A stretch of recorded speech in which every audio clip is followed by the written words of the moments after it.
Well, hi everybody. Welcome back to another year of Grace Point Youth. My name is Josh and I'm the youth pastor at Grace Point Church.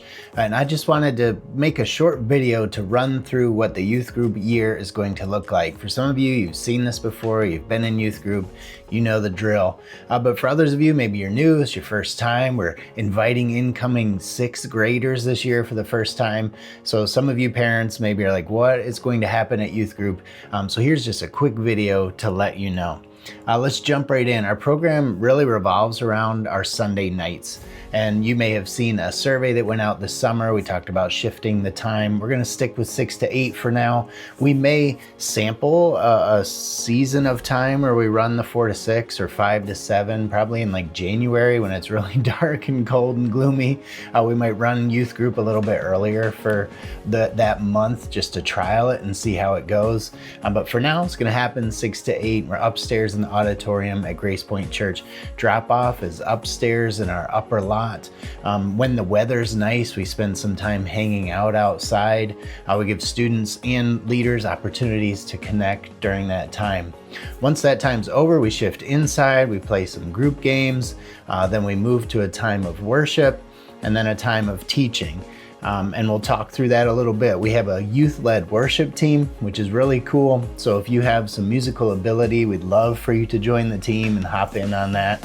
As you can see from those pictures, we've got a bunch of students involved and also some leaders, which is a really nice time for them to connect to.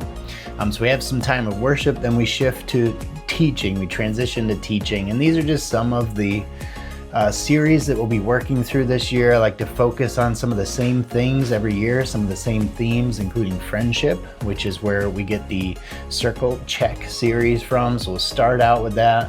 Then we also like to talk about spiritual disciplines. So we've got the Gains series and building spiritual muscle.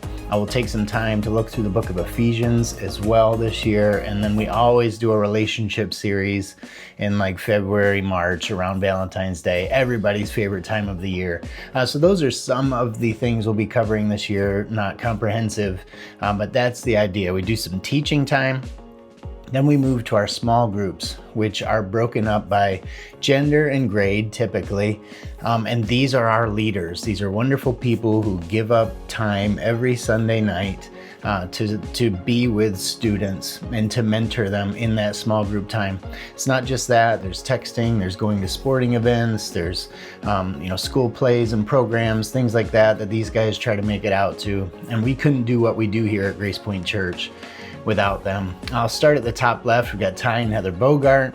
Then we've got Laura Lynn.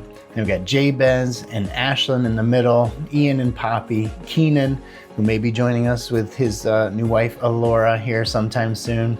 And bottom left, we've got Scott. Then we've got Dave and Elda. Bree right there in the middle. Big Mike, and then that's my family there. My wife Faith works with us. My daughter Ellie's in youth group.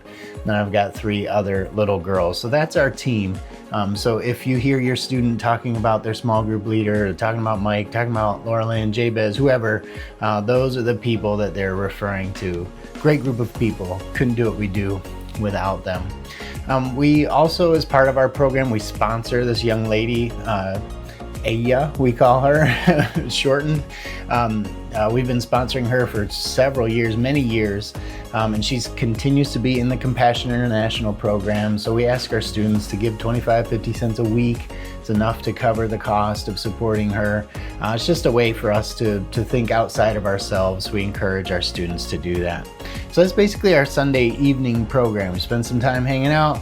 We go to worship, or we go to games, go to worship, we have a teaching time, a small group time, then we have a little more time to hang out at the end. As far as Sunday mornings are concerned, if you attend Grace Point Church, we don't offer anything specifically for students on Sunday morning. We used to, but in the recent past, we've focused on serving or attending the service. We have many students that are involved in kids ministry, the worship ministry, AV, greeting, ushering, making coffee. There's all kinds of things that students can do to get involved on Sunday mornings, and then just being a part of the church, being involved there. So that's what we do on Sunday mornings with our students. There are many ways to keep in touch with us. We're all over the internet, so you can find us on Facebook, X, Instagram, YouTube, and TikTok. And most of that stuff is all posting the same things, but whatever your pleasure, we are there. So go ahead and like and follow and subscribe on all of those channels to keep track of things that are going on. We love to partner with parents. You have way more time with your students than we do, so there are several ways that we try to do that. There's a Facebook parent group. If you're not a part of it yet, shoot me a note and I'll get you on there. I try to send emails pretty regularly. A lot of them cover the series that we're going into, and then I'll send you an email at the end, kind of recapping the series that we went through, give you some items for discussion to have with your student, questions, topics that we covered, so you can kind of connect with what we're doing on Sunday night. I'm pretty accessible. I don't take a lot of time away from the office or from my phone, so if you need to get a hold of me, feel free to do that. And then we do use this texting service called Glue, and that's the number you'll typically see some of those texts coming from. So if you're not getting any of this stuff, you're not getting the emails, you're not getting the texts, please reach out to me and we'll get you added to our distribution list. Next are just a few quality of life things, mostly for me when we do events, which we're going to talk about here in the next slide. We love to use digital permission forms, registrations, and payments. So the less I have to handle paper and money and checks, the better. So if you can do all of that stuff online, if you can register and pay online, we love that. We make it very seamless, very easy. You can do it on your phone, on your computer.